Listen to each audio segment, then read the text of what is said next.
Hello everyone, as I'm Mechlord, and today's deck list is an aberration that probably shouldn't exist, but it does anyway, so here we are. Some of you might have noticed by watching Duel Links Street Replay or just hanging on the Duel Links subreddit that a certain someone, who shall remain anonymous I guess, recently got to COG with a deck list very similar to this, which is Dragonic Contact, but with no hero cards whatsoever. Surely this can be functional, right? Well, it turns out that when you have a skill that just gives you a free armed Dragon Thunder level 10, anything can happen. It's just there are no rules whatsoever. You can't special summon all the stuff that's not heroes, but you can just click yellow button, get an ADT Lv10 for free every turn.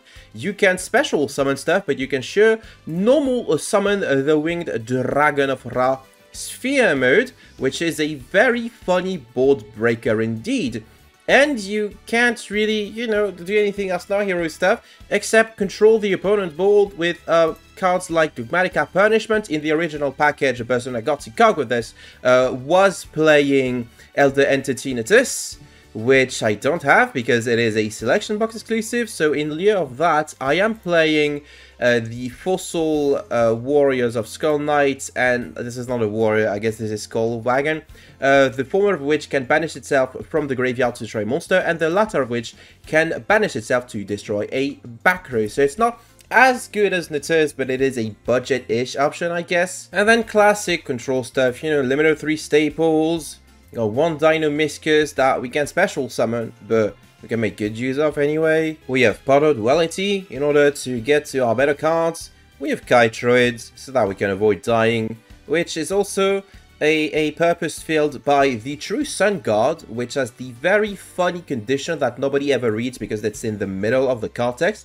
that monsters except the Winged Dragon of Ra cannot attack the turn that they are special summoned. Now, if you've watched my videos on how skill summon monsters work, you would know that yes, even if you summon an ADT Lv10 through a skill, and you already have the True Sun God on the field, it will still be able to attack on the turn that you clicked yellow button to bring it out, because this is a silly game. The True Sun God also does additional duty as a way to search Sphere mode, which means we technically have, I didn't do the math before, we technically have 8 starters in the deck that can all be used in order to activate our skill, which is above average. And then the name of the game is just Zodiac Dragon Control. That's basically what it boils down to. But how good can that be?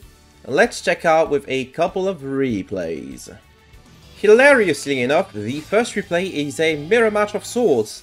I say of sorts because, well, they're playing heroes, and I took all the heroes out of my deck. So, hey, they were on Legend 5 and on their 3rd green streak. They were getting so close to COG too. Isn't that cool?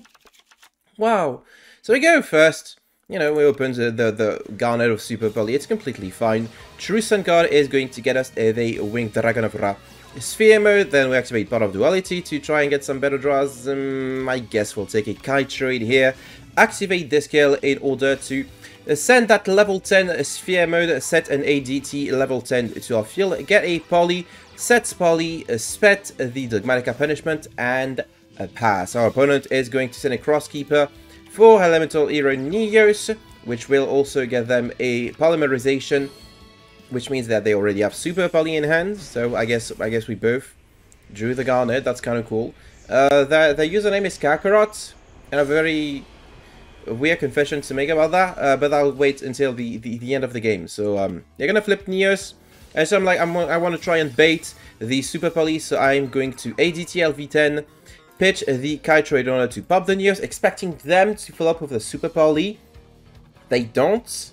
That's kind of disappointing. They're gonna normal these traitors, get a liquid soldier. I'm gonna activate Polymerization. At this point, I want their fusion spell to fizzle of sorts, so I will Dogmatic Punishment, targeting these traitors in order to try and destroy it, to prevent them from being able to fuse. Because I'm thinking one of the other cards is Super Poly. There's no way they have another hero in hand to fuse with, right? But unfortunately for me, on top of the liquid soldier that they already have, they have another Neos in hand. That's messed up. they're gonna go into Elemental Hero Sunrise, Liquid Soldier, Crosskeeper, and Sunrise Well Trigger, drawing them a bunch of cards, including another Crosskeeper that they're gonna get to discard, and the Miracle Fusion above the Sunrise. They're gonna banish Stratos and Neos to go into Elemental Hero The Shining, set to try and go to battle, realize that they can't attack because of the True Sun God, and pass the turn. I am going to Fossil Royal Skull Knight pop the Sunrise because I thought it'd be funny, and then I'm going to replace ADT with itself because I do want to keep enough discard fodder for my ADTs. I think this is the funniest thing you can do. They're going to normal summon Stratos, try and pop my back row. I'm going to respond with a Super Parley, fusing their monsters into my Elemental Hero Shining, which I think is hilarious. I'm gonna draw, send a Rainbow Dragon in order to get yet another Parley, test out the waters a little bit with that Shining, not flipping anything else face up because you never know what they could have. They're gonna take 26. I'm gonna set a thing that I'm gonna bounce back into their hand. At this point I realized, you know what, I can just probably go for lethal. There's very few things that would be detrimental to me. Like even a Drowning Mirror Force isn't that bad because they can kill me on the crackback. So I'm just gonna replace the Shining with a Rainbow Dragon, flip everything face up, attack with everything to activate a Lord Life Barrier. So I guess the thing that they set was a Drilling, but they're going to activate Different Dimension Ground. I'm going to respond with ADT level 10, popping the last set, which turns out to be the Super Parley, and my opponent is just going to concede. Sorry about that, Cogmite. Oh yeah, the Kakarot anecdote. I've never watched Dragon Ball or Dragon Ball Z or read any other mangas or anything. And my nephews are really huge fans of Dragon Ball Z, very specifically. So they have the mangas, you know. I open a manga and I read one of the characters calls Goku Kakarot. I was like, this Kakarot guy sure looks like Goku. And my nephew like just stares at me and looks at me dead in the eye and goes, yeah, that's Goku. And I genuinely didn't believe it. I thought they were making fun of me. But turns out Goku is a Saiyan name and a human name. Goku's the human name, Kakarot, because every Saiyan has to be named after a vegetable or something, is his Saiyan name. So that was my Kakarot anecdote for y'all. This second replay is going to be against Dinosaurs, one of the decks of all time. Did you know that, chronologically speaking, we are closer to T-Rex than T-Rex was to Stegosaurus, for instance, a random Jurassic dinosaur? I think that's very interesting. Going first, once again, opening the True Sun God. Once again, getting the Winged Dragon of Ra. Sphere mode, singing it in order to get an ADT LV10, getting a Super Parley and a Parley. I'm going to have to set 2 back row. I'm choosing to go for the Dino Miscus and the Dogmatic Punishment. My opponent's going to reveal Misc, but unfortunately for them, I have read Misc, so I know exactly what it does, which is protect dinosaurs in the main phase, and what it doesn't, which is protect dinosaurs outside of the main phase, or protect non-dinosaur monster. My opponent is going to Misc into Animodon Archosaur, popping a baby in order to get double level appeal. Baby is going to float into a Soul-Eating Oviraptor. They're going to link Animodon Archosaur into a Link Karibo, then send it, thanks to their skill, in order to get a Giant Rex to the graveyard. Double Evo Pill will take care of Giant Rex and Link Karibo in order to summon a UCT. Giant Rex is going to bring itself back from banishment, and they're going to go into Evoltalagia. Evoltalagia, a card with a lot of text. During either player's turn, when a monster would be normal special summoned or a spell trap is activated, detach 2 materials, negate the summoner activation. If you do, destroy that card. Doesn't protect itself against monster effects. Isn't that funny? So I'm just going to get to pop it for free with ADT. UCT is going to flip my big thingy face down. I guess they should have done that before committing to the Lagia. I'm going to activate the skill to turn their Animodorn into a level 4 and Xyz once again to go into Evoltalagia. And the last card in hand turns out to be the second UCT. This deck usually only plays 2. My opponent is going to go to battle, realize that they can attack because of the True Sun God, another card that I forgot to read. and pass the turn. I'm just going to flip my guy face up. They're going to destroy one UCT in order to flip it back face down. Lagia will take care of the Dogmatica punishment, but Dino Miscus will take care of the second UCT. I'm going to activate part of Duality Excavating Kite. No, True Sun God. Kite Shred. That's the second time I have excavated this exact sequence of cards, right? 2 Kite Shreds, 1 True Sun God. When I already have a True Sun God. I'm going to pick the True Sun God anyway, because it does get me to the second Sphere mode, which I can pitch for this skill, which is exactly what I'm inclined to do, in order to get another ADT Lv10. Isn't this card funny? This card is actually kind of cool. This card's actually pretty great. Definitely not meant to be played this way, but them's the breaks. They're gonna draw, they're gonna banish 4 cards in order to summon another Oviraptor from deck. Oviraptor will trigger, and so will a Giant Rex. I guess I could have popped the Ovi at the stage before they search the Mist, but I don't want to run the risk of getting missed once again. They're gonna go into Evil Swarm, Exciter Knight with these 2 monsters. Activate the effect. I'm going to compulse my own ADT to get it back, and use the ADT effect to pop the Exciter Knight. So I get my ADT back, everything gets blown up. They're gonna set 1 and pass. I'm gonna draw another compulse. Use my ADT once again. Set my ADT from grave. Get a poly for basically free, because this is a well-designed and balanced skill. Attack my opponent for 3,000. Leave them at 400 life points. They're gonna activate the last Misk. Is it the last Misk? I think it is the last Misk. Banish 4 once again for the last Soul-Eating Oviraptor, which is gonna search something after the Giant Rex specials itself once again. We're gonna go for the baby. Little baby. They're gonna normal the baby. They're gonna be able to pop that baby to bring back the UCT, but in defense position. Baby is gonna trigger, but it can't flow into anything.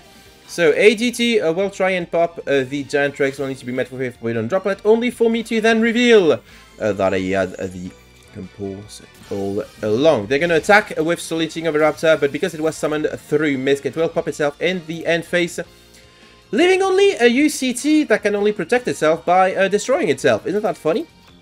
At this stage, I'm like, you know what, ADT can take care of UCT, but Rainbow Dragon can, and I have a Kite Trade anyway, so just flip the Rainbow Dragon. UCT is going to destroy itself rather, to flip the Rainbow Dragon face down. They're going to draw, set 1, and I guess I could just attack with a Rainbow Dragon for lethal. Just kidding, I want that ADT back on my field, because you never know. You never know how these things go. Flip ADT, ADT attack for lethal.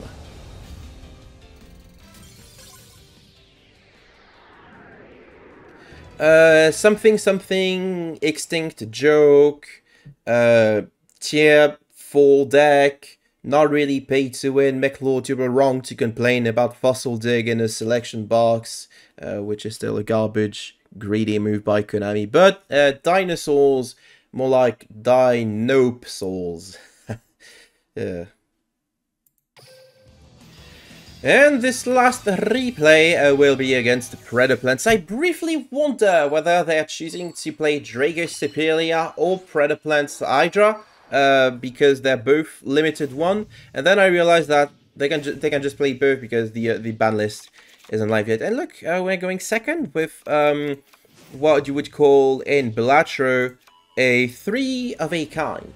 That's a 3 of a kind Bellatrix joke for you. So, opponent is going to reveal their very fair, very balanced skill in order to get an Orphrey Scorpio, pitching Blight in order to get Saracenian Blight is going to get the still allowed in that deck Predaplants Hydra. Konami, if you want to nerf Predaplants, just change the skill so that you don't get a free counter. Just change the skill so that you don't get a free counter. I mean, that's not that hard, you know.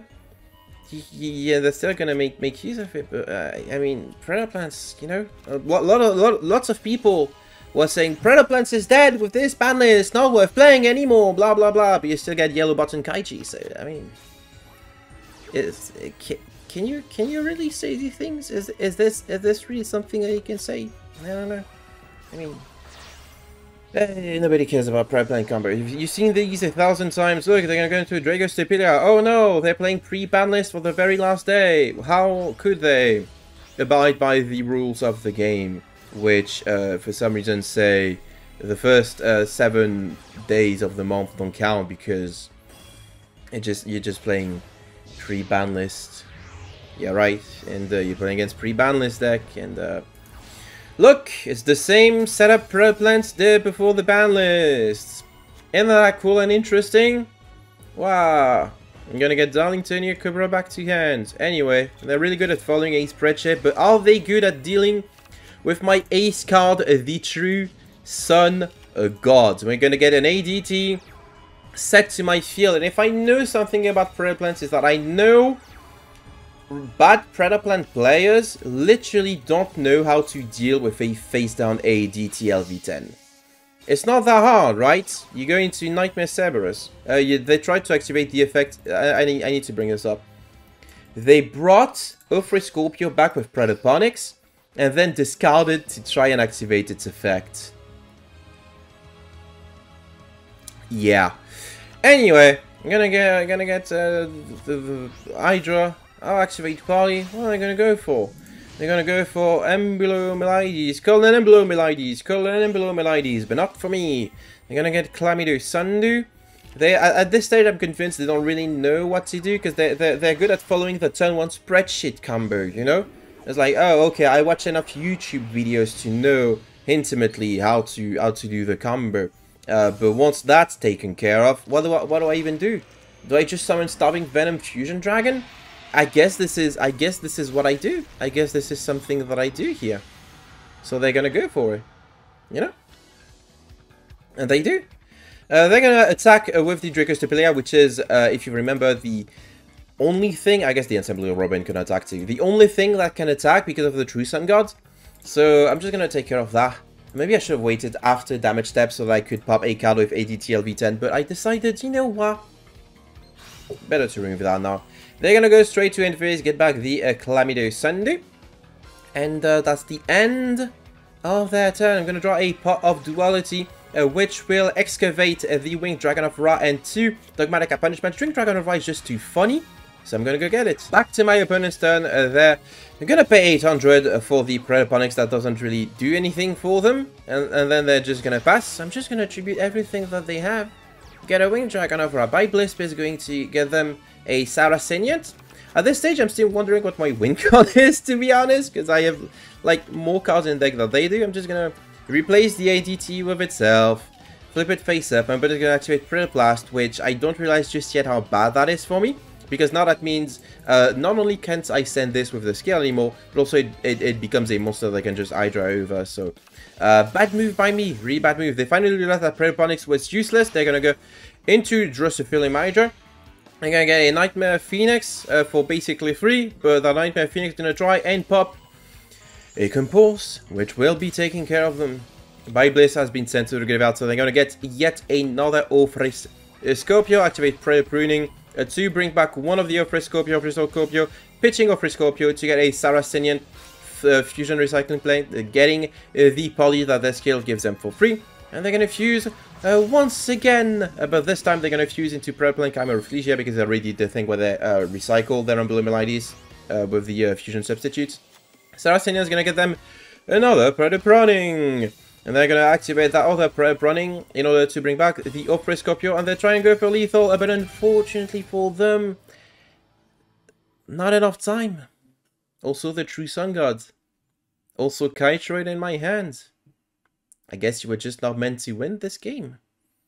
This would not have happened if you had waited until tomorrow, but then your deck list wouldn't be legal. What a shame. So that's the deck. Keen-eyed viewers, well, eyed viewers, will notice that there was one card that pretty much carried these 3 replays single-handedly, and that is the True Sun God. The ability to just blank a battle phase altogether is pretty busted. Should this card be unlimited? I don't know. Maybe, probably not. I don't know. I guess it's fine because you can take care of it while you remove off the field, but people don't read, and you can't really force people to read. So, but yeah, this deck really hinges on the True Sun God. staying face up on your field so you don't die, and you can outvalue and control your opponent. This is really a control deck which has to play completely unfair stuff in order to win over the many more aggressive deck of this format. But fortunately, we are playing Dragonic Contact, one of the most broken skills of all time, so it's completely fine. We can just play click yellow button ADT control, because Konami designed this skill without any insight whatsoever into what Duel Links players would do with it. Truth be told, I kinda like the playstyle of this specific version more so than the playstyle of the average hero version. Well, first and foremost because the average hero deck has become like Floodgates Turbo. Wow, isn't that super fun?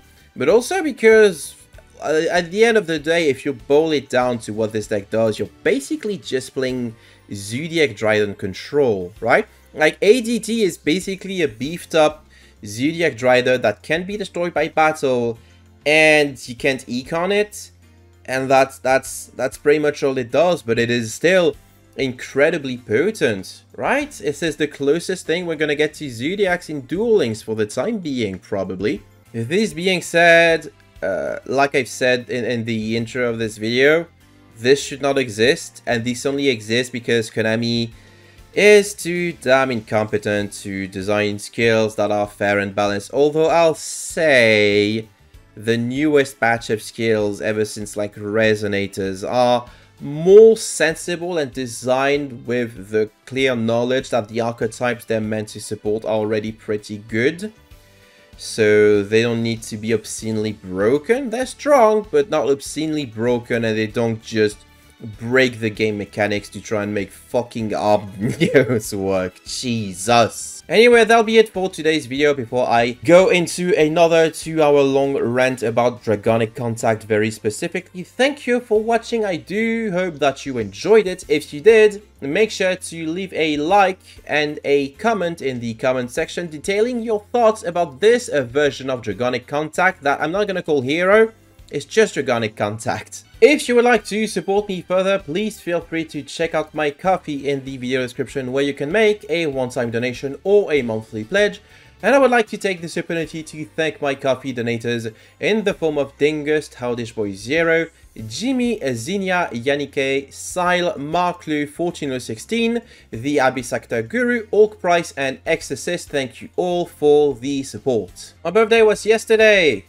That was kind of great. I had a lot of fun, but unfortunately, I also got sick. I don't know if you can tell that I'm a bit sick, and I will probably spend the next couple of days, you know, recuperating and trying to get better, because I'm sick. Thank you all for watching this video once again. Take care, everyone, and I will see you all when I get better, which is not sure when that'll be.